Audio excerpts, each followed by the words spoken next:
By subscribing to our channel, you become a part of our growing community of brave souls who dare to venture into the darkness.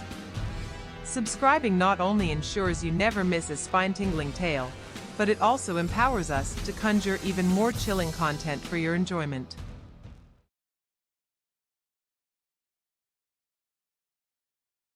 The desolation of the wasteland stretched before him, as far as the eye could see. The earth was scorched, its soil barren and lifeless, a testament to the cataclysm that had befallen this world. He walked alone, a solitary figure in this god-forsaken realm. In the distance, a dark, foreboding forest loomed, its gnarled trees casting long, twisted shadows. He knew he had to enter it, for there was no other way. He pushed through the underbrush, the sound of his footsteps echoing eerily through the silent woods. As he ventured deeper into the forest, the air grew colder, and a sense of dread settled over him like a shroud. He couldn't shake the feeling that he was being watched, that something malevolent lurked in the darkness. The path he followed was overgrown and choked with thorns. The thorns clawed at his skin, drawing blood with each step. He pressed on, his determination unwavering, even as the pain intensified. Suddenly, he heard a voice, a whisper carried on the wind. It was faint, almost imperceptible, but it sent a chill down his spine. The voice grew louder, more insistent, and he realized it was not a voice at all but a chorus of whispers, a cacophony of the damned. He stumbled upon a clearing, and there, in the center, was a decrepit, crumbling mansion.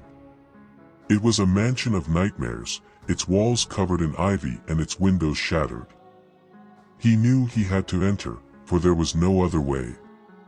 The interior of the mansion was a labyrinth of decaying rooms and dusty corridors. The air was thick with the scent of decay, and the only light came from the moon, casting eerie shadows on the rotting wallpaper. As he explored the mansion, he felt a presence, a malevolent force that seemed to seep from the very walls. It whispered to him, a voice filled with malice and hunger. It knew his name, his deepest fears, and it reveled in his terror. He came upon a room bathed in an otherworldly, ghostly light. In the center of the room, a figure stood, its back turned to him. It was a figure that should not exist, a specter from the darkest corners of his imagination. Slowly, the figure turned to face him, and he recoiled in horror. It was a creature of nightmare, its eyes black voids, its skin pale as death. It grinned, revealing rows of sharp, jagged teeth, and he knew he was trapped in a waking nightmare. The creature lunged at him, its claws outstretched, and he fought back with every ounce of strength he had left. They grappled, a desperate struggle between life and death, and he knew that only one would leave this room alive. With a final, desperate effort, he pushed the creature away and bolted for the door.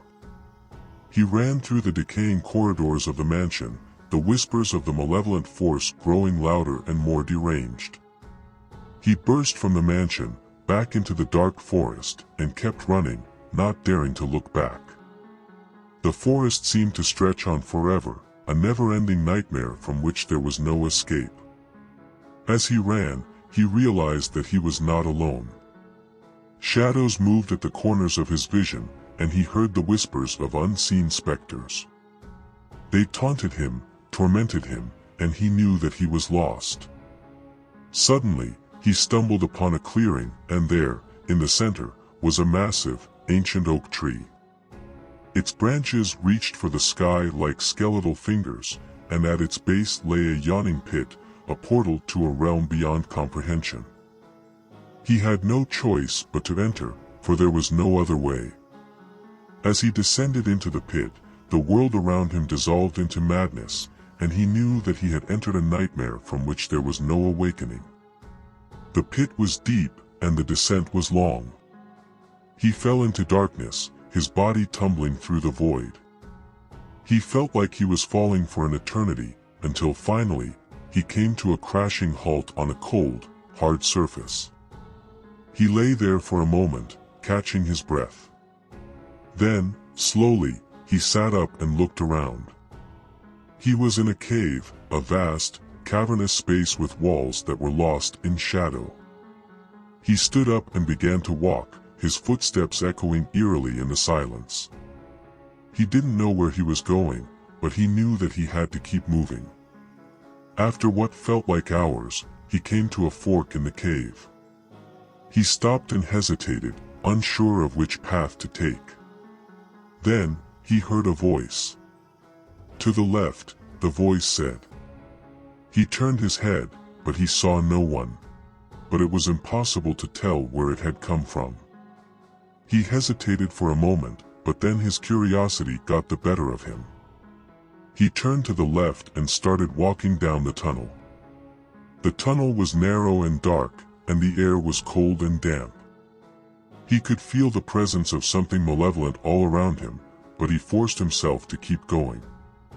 After a while, the tunnel widened into a large chamber. In the center of the chamber was a pool of black, fetid water. He stood at the edge of the pool and stared down into its depths. He could see nothing but darkness.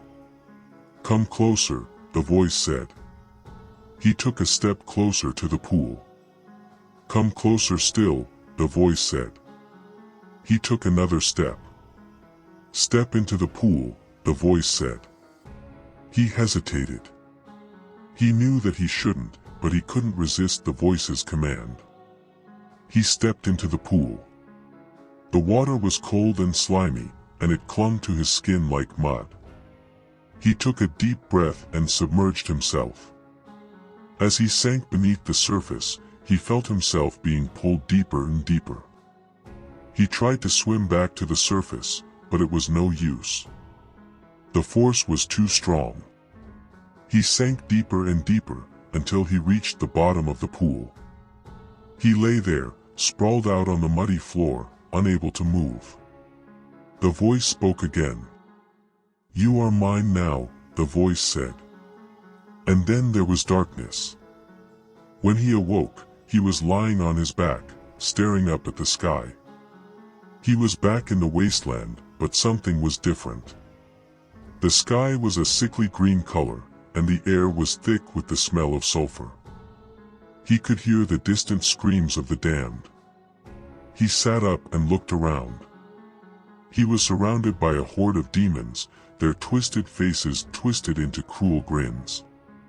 Welcome back, one of the demons said. We've been waiting for you. He stood up and faced the demons. He was outnumbered, but he was not afraid. What do you want? He asked. We want you to suffer, the demon said. We want to hear you scream. The demons laughed, and their laughter echoed through the wasteland. He closed his eyes and took a deep breath. He knew that he was in for a fight, but he was determined to survive. He opened his eyes and charged at the demons. The battle was long and bloody, but in the end, he emerged victorious. He had slain every demon in the horde. He stood in the center of the battlefield, his body covered in wounds. He was exhausted, but he was alive. He raised his sword to the sky and let out a triumphant roar. He walked through the wasteland, his sword in his hand. He was determined to find a way to stop the darkness that was consuming the world. He didn't know where he was going, but he knew that he had to keep moving. He was the last hope for humanity.